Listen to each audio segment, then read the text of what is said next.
ഓം ശാന്തി 21-5-2025 പ്രഭാതമുരളി. മധുരമായ കുട്ടികളെ, നിങ്ങൾ ആത്മാക്കളുടെ സ്നേഹം ഒരു ബാബയോടാണ്. ബാബ നിങ്ങളെ ആത്മാക്കളോട് സ്നേഹം വയ്ക്കാനാണ് പഠിപ്പിക്കുന്നത്, ശരീരത്തോടല്ല. ചോദ്യം: ഏത് പുരുഷാർത്ഥത്തിൽ തന്നെയാണ് മായ വിഘ്നമിടുന്നത്? മായാജീതാകുന്നതിനുള്ള യുക്തി എന്താണ്? ഉത്തരം: ബാബയെ ഓർമ്മിച്ച് നിങ്ങളുടെ പാപം ഭസ്മമാക്കുമെന്ന പുരുഷാർത്ഥമാണ് നിങ്ങൾ ചെയ്യുന്നത്. ഉസ്താദായ ബാബ നിങ്ങൾക്ക് മായാജീതാകുന്നതിനുള്ള യുക്തി പറഞ്ഞു തരുന്നു. നിങ്ങൾ ഉസ്താദിനെ തിരിച്ചറിഞ്ഞ് ഓർമ്മിക്കുകയാണെങ്കിൽ സന്തോഷമുണ്ടായിരിക്കും. പുരുഷാർത്ഥവും ചെയ്തുകൊണ്ടിരിക്കും. സേവനവും നന്നായി ചെയ്യും. മായാജീതായി മാറുകയും ചെയ്യും. ഗീതം: ഈ പാപത്തിന്റെ ലോകത്ത് നിന്ന്. ഓം ശാന്തി. ആത്മീയ കുട്ടികൾ ഗീതം കേട്ടു, അർത്ഥം മനസ്സിലാക്കി. ലോകത്തിൽ ആരും തന്നെ അർത്ഥം മനസ്സിലാക്കുന്നില്ല. കുട്ടികൾ മനസ്സിലാക്കുന്നു, നമ്മൾ ആത്മാക്കളുടെ സ്നേഹം പരംപിത പരമാത്മാവിനോടൊപ്പമാണ്. ആത്മാവ് തന്റെ പിതാവായ പരംപിത പരമാത്മാവിനെ വിളിക്കുകയാണ്. സ്നേഹം ആത്മാവിനോടാണോ ശരീരത്തിനോടാണോ? സ്നേഹം ആത്മാവിനോടായിരിക്കണമെന്ന് ബാബ ഇപ്പോൾ പഠിപ്പിക്കുകയാണ്. ശരീരം നശിക്കുന്നതാണ്, ആത്മാവിലാണ് സ്നേഹം. ബാബ ഇപ്പോൾ മനസ്സിലാക്കി തരികയാണ്, നിങ്ങളുടെ സ്നേഹം പരമാത്മാ ബാബയോടൊപ്പമായിരിക്കണം, ശരീരത്തോടല്ല. ആത്മാവ് തന്നെയാണ് തന്റെ അച്ഛനെ പുണ്യാത്മാക്കളുടെ ലോകത്തിലേക്ക് കൂട്ടിക്കൊണ്ടു പോകൂ എന്ന് പറഞ്ഞ് വിളിക്കുന്നത്.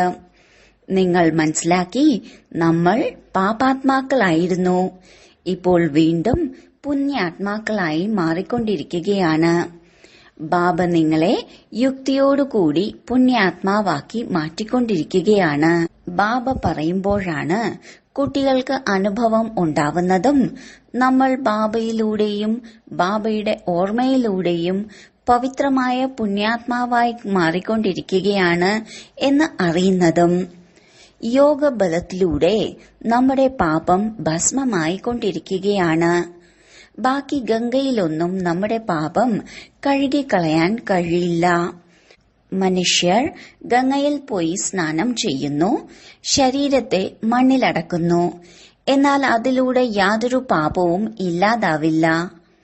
ആത്മാവിലെ പാപം യോഗബലത്തിലൂടെ മാത്രമേ ഇല്ലാതാകുകയുള്ളൂ. കറ ഇളകുന്നുണ്ട് എന്നത് കുട്ടികൾക്ക് മാത്രമേ അറിയാൻ സാധിക്കൂ. ഒപ്പം നിശ്ചയവുമുണ്ട്, നമ്മൾ ബാബയെ ഓർമ്മിക്കുമ്പോൾ നമ്മുടെ പാപം ഭസ്മമാകും. നിശ്ചയമുണ്ടെങ്കിൽ പിന്നീട് പുരുഷാർത്ഥവും ചെയ്യണമല്ലോ. ഈ പുരുഷാർത്ഥത്തിൽ തന്നെയാണ് മായ വിഘ്നമിടുന്നത്. ബലവാന്മാരോട് മായ നല്ല ശക്തിയായി തന്നെ യുദ്ധം ചെയ്യുന്നു. പാകപ്പെടാത്തവരോട് എന്ത് യുദ്ധം ചെയ്യാനാണ്? കുട്ടികൾക്ക് സദാ ഈ ചിന്ത ഉണ്ടായിരിക്കണം, നമുക്ക് മായാജീത് ജഗത് ജീത്തായി മാറണം.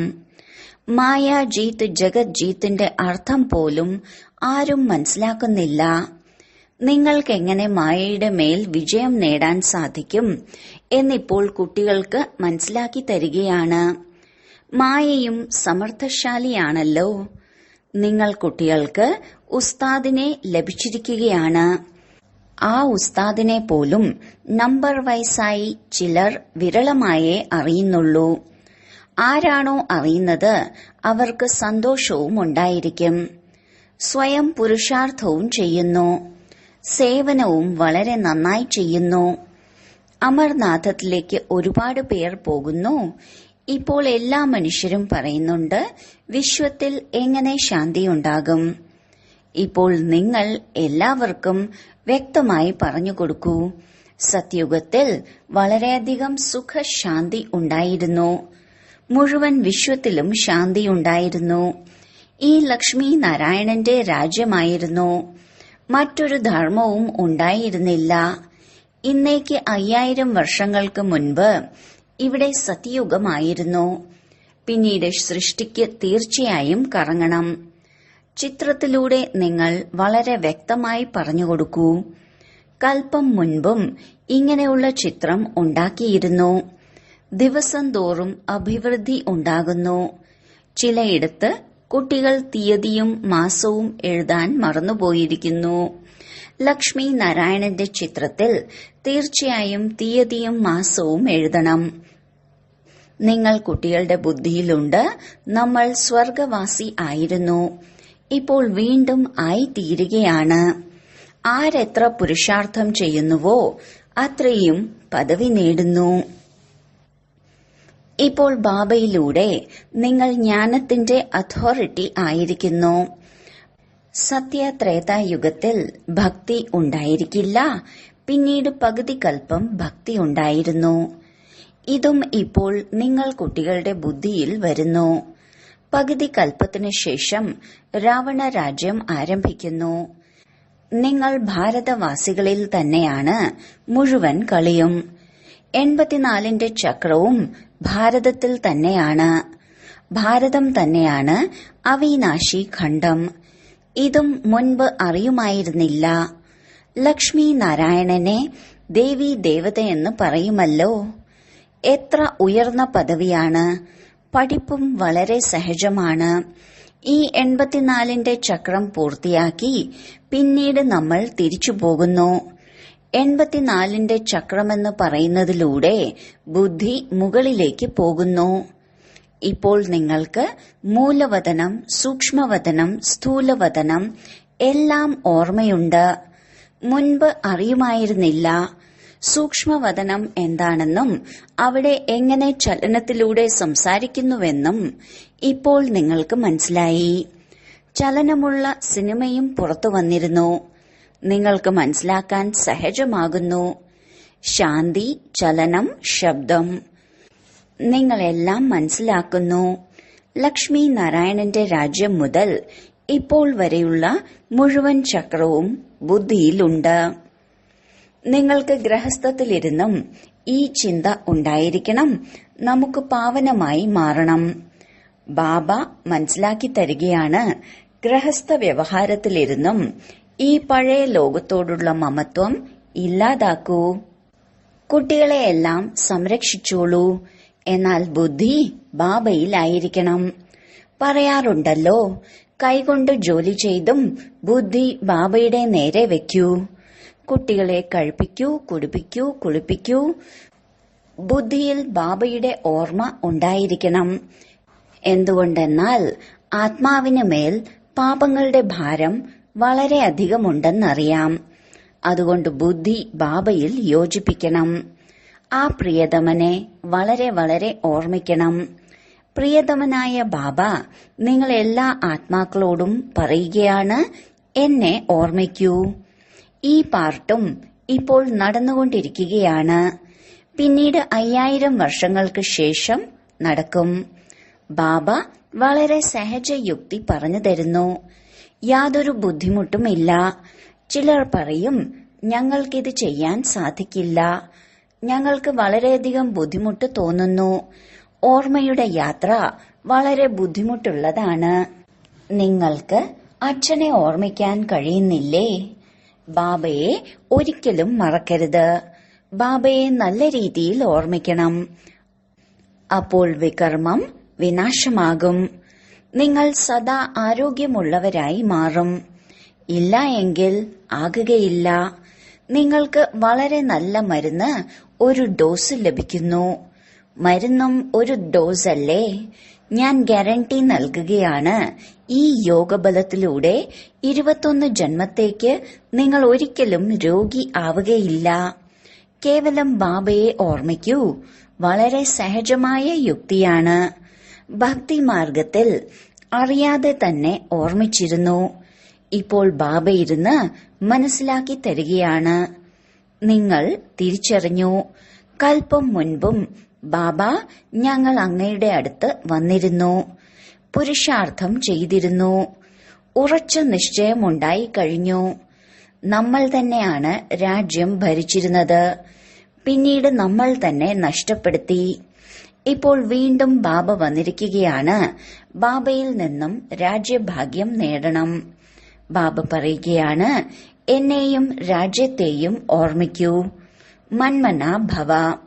അന്തിമ ബുദ്ധി പോലെ തന്റെ ഗതിയുണ്ടാകും. ഇപ്പോൾ നാടകം പൂർത്തിയാവുകയാണ്. തിരിച്ചു പോകും. ബാബ എല്ലാവരെയും കൂട്ടിക്കൊണ്ടുപോകാൻ വന്നിരിക്കുകയാണ്.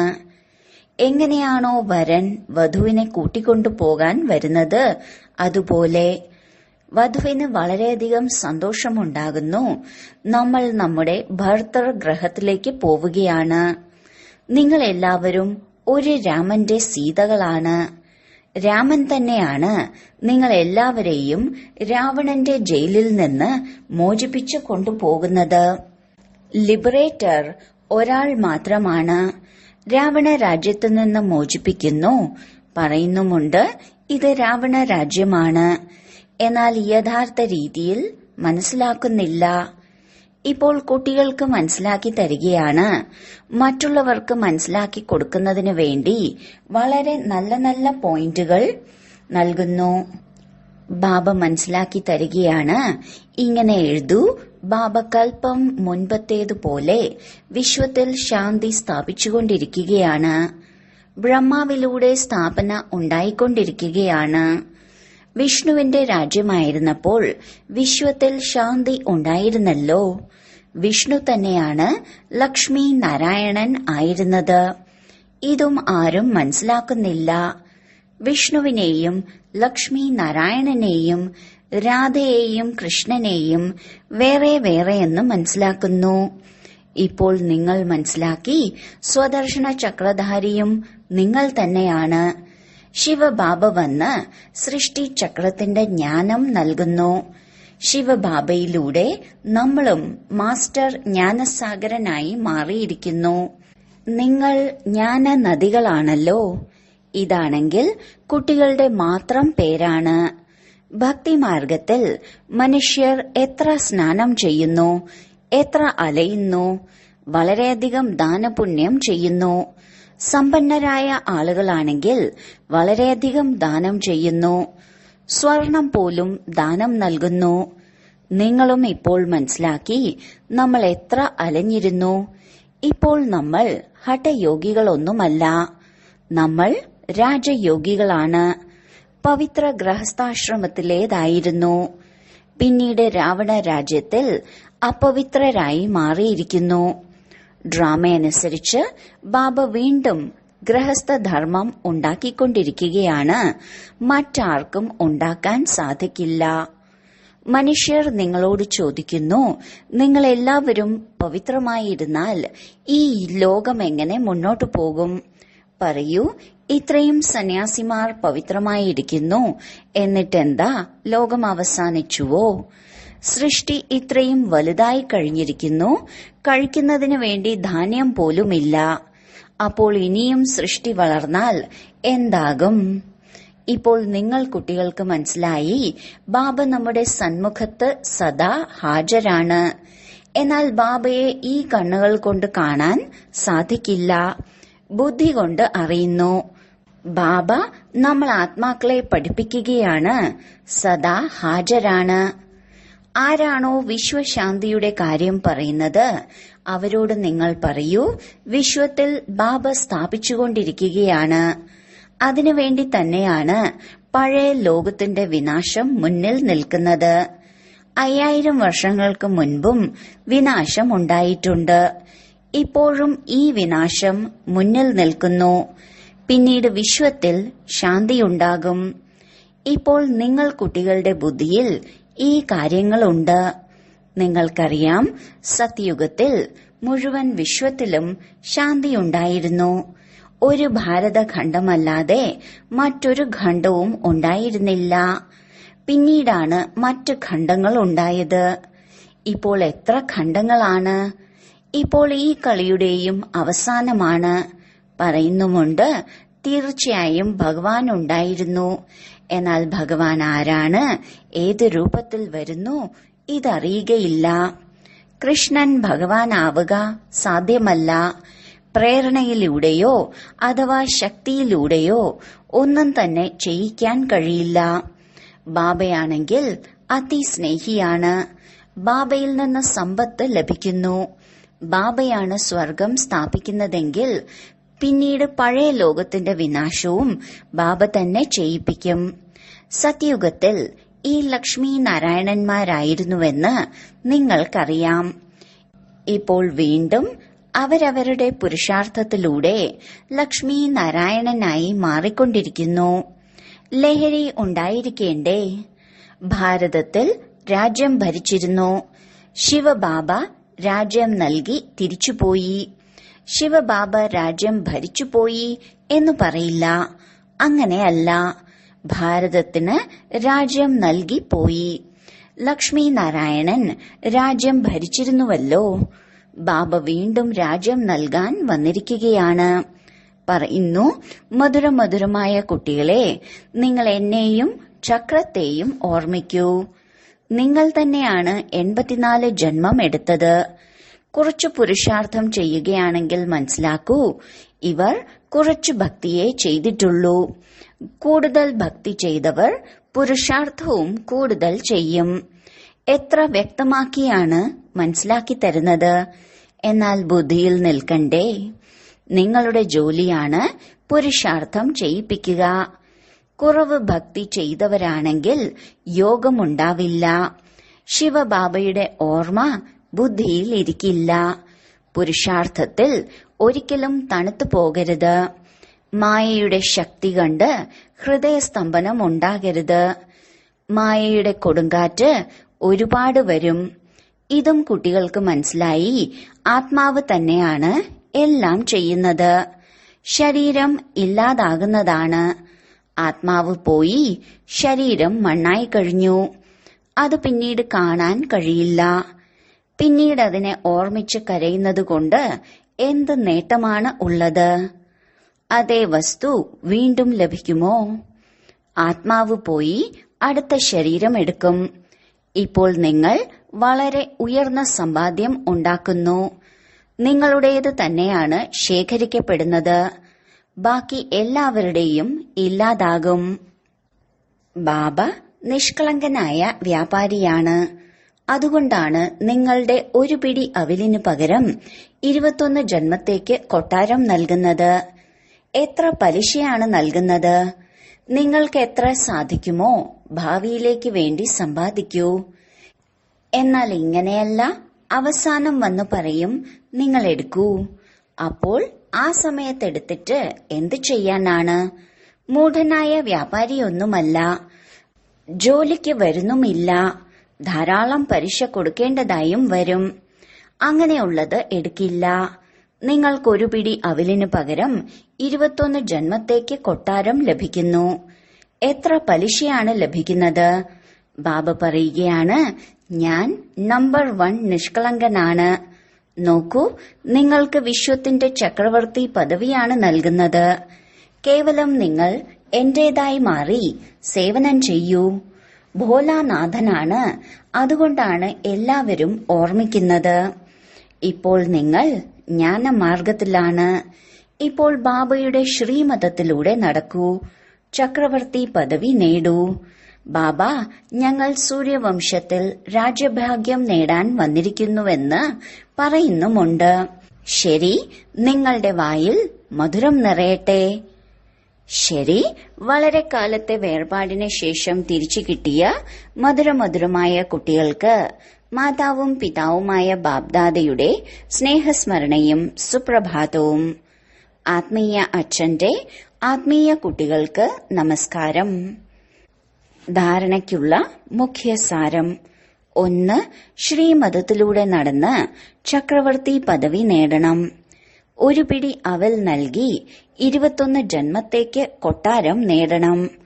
ഭാവിയിലേക്ക് വേണ്ടി സമ്പത്ത് ശേഖരിക്കണം. 2. ഗൃഹസ്ഥ വ്യവഹാരത്തിൽ കഴിഞ്ഞ് ഈ പഴയ ലോകത്തു നിന്നും മമത്വം ഇല്ലാതാക്കി പൂർണമായും പാവനമായി മാറണം. എല്ലാം ചെയ്തുകൊണ്ടും ബുദ്ധി ബാബയിൽ മുഴുകിയിരിക്കണം. വരദാനം മനസ്സുകൊണ്ടുള്ള ശുഭഭാവനയിലൂടെ പരസ്പരം മുന്നോട്ട് നയിക്കുന്ന വിശ്വമംഗളകാരികളായി ഭവിക്കട്ടെ. ആരെങ്കിലും തെറ്റു ചെയ്യുകയാണെങ്കിൽ അവരെ പരവശരെന്ന് മനസ്സിലാക്കി ദയാദൃഷ്ടിയോടെ പരിവർത്തനം ചെയ്യൂ. അതേക്കുറിച്ച് ചർച്ച ചെയ്യരുത്. ആരെങ്കിലും കല്ലിൽ തടഞ്ഞു നിൽക്കുകയാണെങ്കിൽ അവരെ മുന്നോട്ട് നയിക്കുക എന്നത് താങ്കളുടെ കടമയാണ്. അല്ലെങ്കിൽ അവരെ കൂടെ കൂട്ടുകാരാക്കി മാറ്റി ഒപ്പം കൂട്ടുക. ഇതിനായി ഓരോരുത്തരുടെയും വിശേഷതകളെ കാണൂ. കുറവുകളെ വിട്ടുകളയൂ. ആർക്കെങ്കിലും വാക്കുകളിലൂടെ മുന്നറിയിപ്പ് നൽകാനുള്ള സമയമില്ലെങ്കിൽ മനസ്സുകൊണ്ട് ശുഭഭാവനയിലൂടെ പരസ്പരം സഹയോഗികളായി മാറി സ്വയം മുന്നോട്ടു പോവുകയും മറ്റുള്ളവരെ മുന്നോട്ട് നയിക്കുകയും ചെയ്യുക. അങ്ങനെയുള്ളവരെയാണ് വിശ്വമംഗളകാരി എന്ന് പറയുക. സ്ലോഗൻ: ദൃഢസങ്കല്പമാകുന്ന ബെൽറ്റ് ഉറപ്പിക്കുകയാണെങ്കിൽ സീറ്റിൽ അസ്വസ്ഥരാകേണ്ടി വരില്ല, അതായത് അപ്സെറ്റ് ആവേണ്ടി വരില്ല. അവ്യക്ത സൂചന: ആത്മീയ അന്തസ്സിന്റെയും പവിത്രതയുടെ വ്യക്തിത്വവും ധാരണ ചെയ്യൂ. പവിത്രതയാകുന്ന ദീപം നാനാഭാഗത്തും തെളിയുമ്പോൾ മാത്രമേ പ്രത്യക്ഷതയുടെ സൂര്യൻ ഉദിക്കുകയുള്ളൂ. എങ്ങനെയാണോ ലോകത്തുള്ളവർ ദീപവും കൊണ്ട് പ്രദർശനം വെക്കുന്നത്, അതുപോലെ പവിത്രതയാകുന്ന ദീപം എല്ലായിടത്തും പ്രകാശിപ്പിക്കുക. അപ്പോൾ എല്ലാവർക്കും ബാബയെ കാണാനും തിരിച്ചറിയാനുമാകും. പവിത്രതയുടെ ജ്വാല എത്ര ഉറച്ചതാകുന്നുവോ അത്രയും സഹജമായി എല്ലാവർക്കും ബാബയെ തിരിച്ചറിയാൻ കഴിയും. മാത്രമല്ല, പവിത്രതയുടെ ജയാരവം മുഴങ്ങുകയും ചെയ്യും. ഓം ശാന്തി.